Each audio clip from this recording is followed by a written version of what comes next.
Hello everyone and welcome to Morning Coffee Break. I hope everybody's doing good this morning. It is Sunday, May 7th. Currently it's 65 degrees. The high is going to be 76 today. Rain's going to be moving in 70%, and it's like every day that 70% or 65 or something like that. And winds at 2 miles per hour. So, today there'll be a grocery outlet haul, crazy cheap prices. It's been a while, about a week or something like that, so I thought we'd go back, and they had tons of stuff. Oh my gosh, they have the best deals you've ever seen. So you definitely want to check that out. We didn't end up going to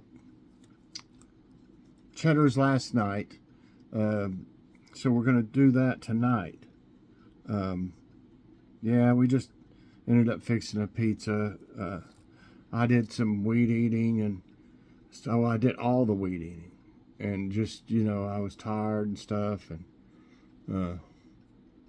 so we just, it wasn't the right timing, so I'm going to do that tonight.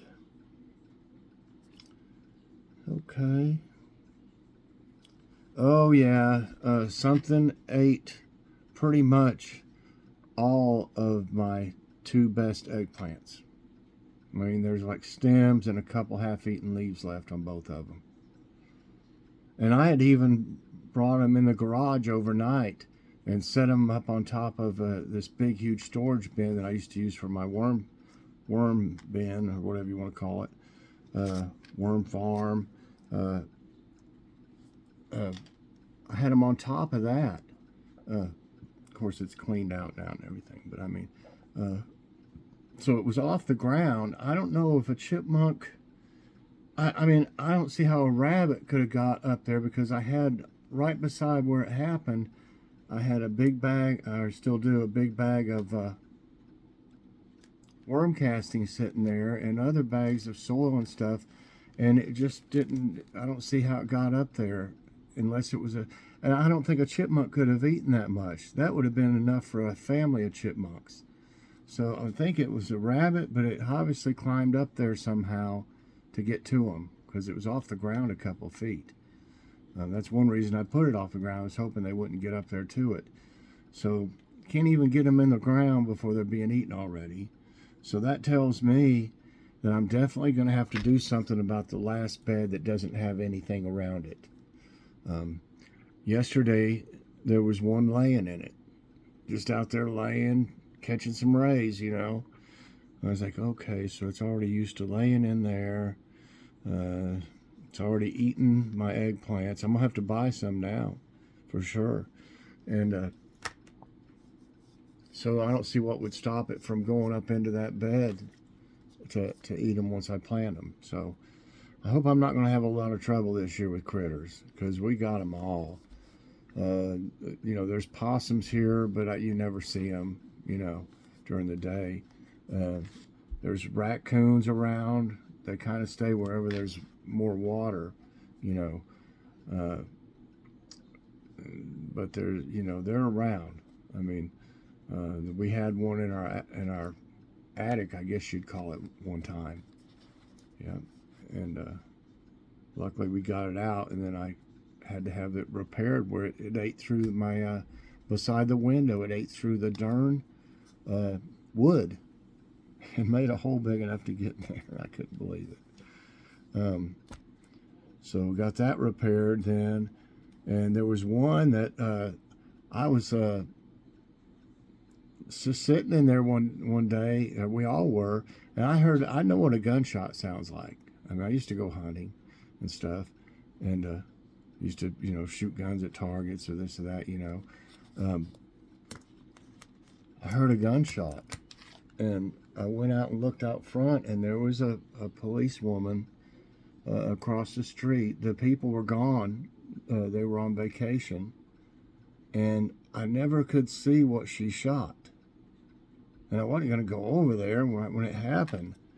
But she was standing there, with her gun pointed down at the yard. And I really didn't see anything. I was like, okay, I don't know what happened. And, then she took off. And you know, curiosity got the best of me. And I went over there, and there was a big old raccoon. I don't know if it was acting funny and like it was rabbit or something or what, but she had shot and killed it. And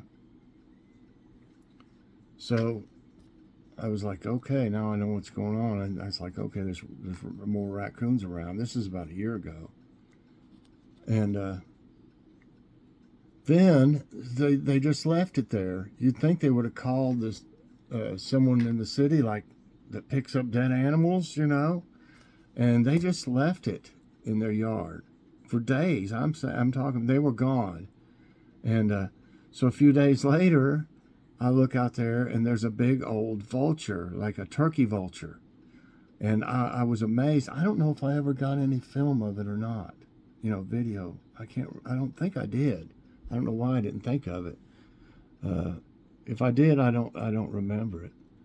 But I was amazed at how big it was. You know, when it spread its wings, I was like, oh my gosh, that thing's huge. So it ate on it. You know, I don't know if it. I hope it wasn't.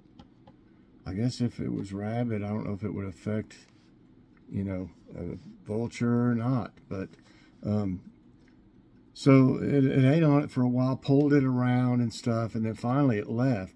And then when those people came home, I'm sure they could probably smell it as soon as they got it. It was like across from their front porch in the grass. So that guy had to get rid of it, throw it away or whatever. Because I was like, you know, you shoot something in somebody's front yard and you don't even have anybody from the city come pick it up. You know, that's kind of, I was like, well, okay. That doesn't seem right. I don't know. But at least I got to see, I didn't think we had turkey vultures around here, you know. So there's today's story. I'll see if I can find any footage, but I don't remember getting any. It must have happened too fast. Like lots of times I'll see something out there and I'll say, I gotta go get my phone. By the time I go get my phone, I'll get it on record. Okay. Oh, it's gone.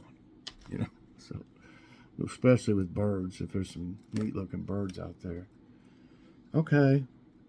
Time for today's tidbits. This is Earth's closest yet star shredding by a black hole.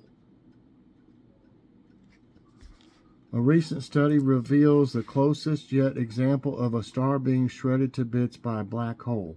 A massive black hole located roughly 137 million light years from Earth ripped a star to shreds in the center of the galaxy NGC 7392, and that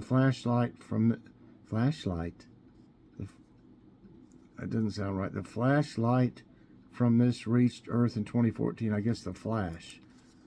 Astronomers have observed only around 100 of these events so far. That seems like a lot, though. Study reveals similarities between cores of Earth and Moon. A study conducted by astronomers at Université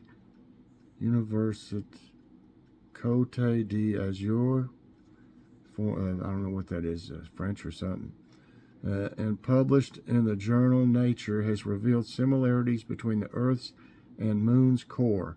It was found the density of the Moon's inner core matched that with that of the Earth and is likely made of iron.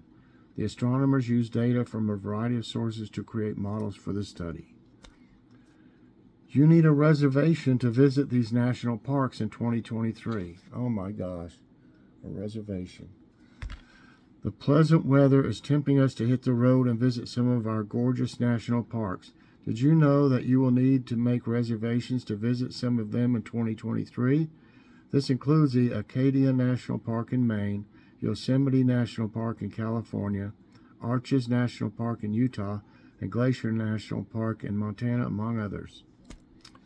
Okay. Splendid news. Lake Tahoe is the clearest it's been since 1980s. The water in Lake Tahoe is some of the clearest it has been since the 1980s, according to researchers from the University of California. According to experts, the lake's clarity reflects the health of the environment. The drastic change is believed to have been mostly caused by zooplankton, which is commonly known as nature's cleanup crew. All right, let's see now. Let's see if we can find some. Nice news. Okay. Here we go. Okay. Historic masterpiece, floral embroidery made for Queen Elizabeth II's coronation gown to be sold at auction. I guess I. Well, here's the story. They have a picture though. I can go to. I guess it's that one. It says floral embroidery made for Queen Elizabeth II's coronation gown. The dress she wore during her crowning in 1953 will be offered this month at an auction. The framed multicolored needle and thread embroidery sample is estimated to sell for upward of $2,400 on May 16, 10 days after her son Charles III was crowned King of the United Kingdom. This embroidery is exquisite and stunning, and a stunning auction find, said Hanson's Textiles consultant Noddy Hornblower, owner of Derbyshire's Hope House Costume Museum. 7 decades old, the embroidery was found in Derbyshire along with watercolor clothing designs dated pre-1952. The latter were made for the then Princess Elizabeth and the Queen by famous designer Norman Hartnell. Okay.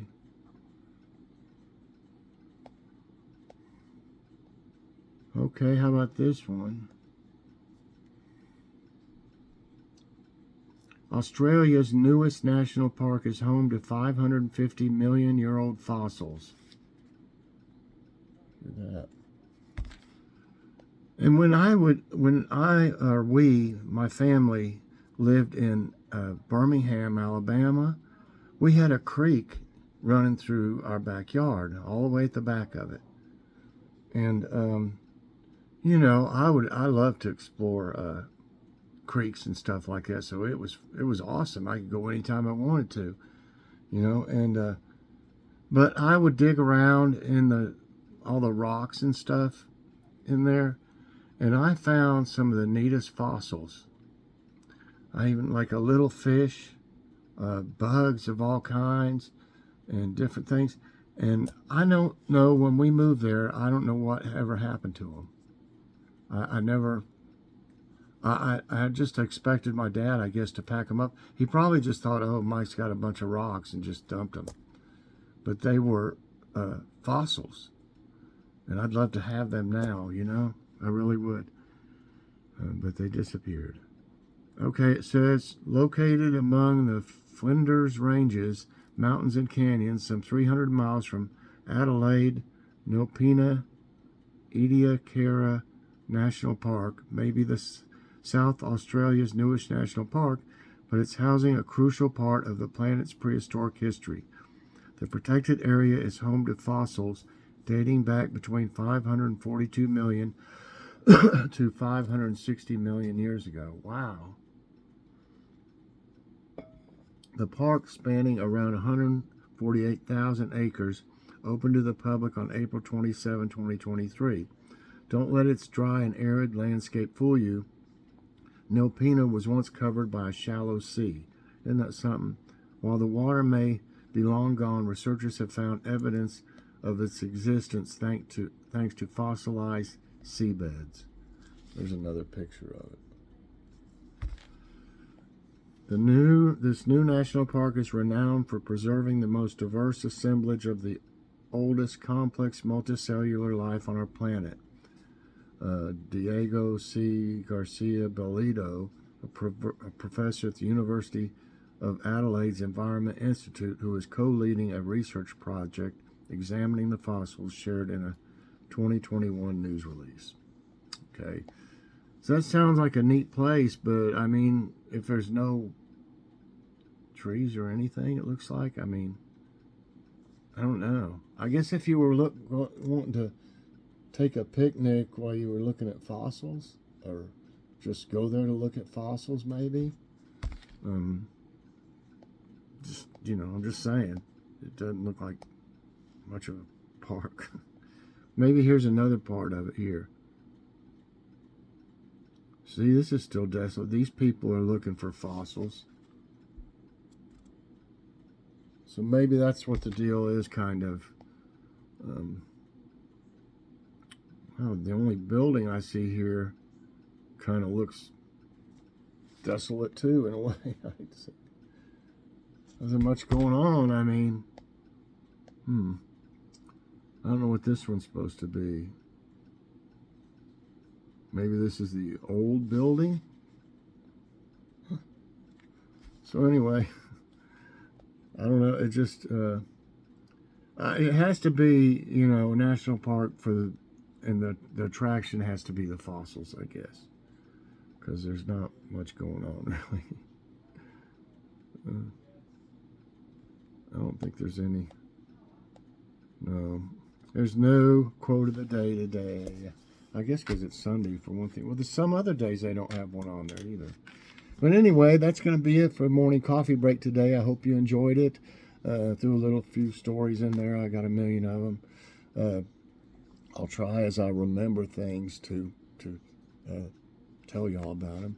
So anyway, I hope you enjoyed it. If you did, I hope you'll press that like button. Also subscribe if you haven't already, and share this out, and hit that so you get all my videos as soon as they come out. Have a great day, everybody, and I'll see you later. God bless.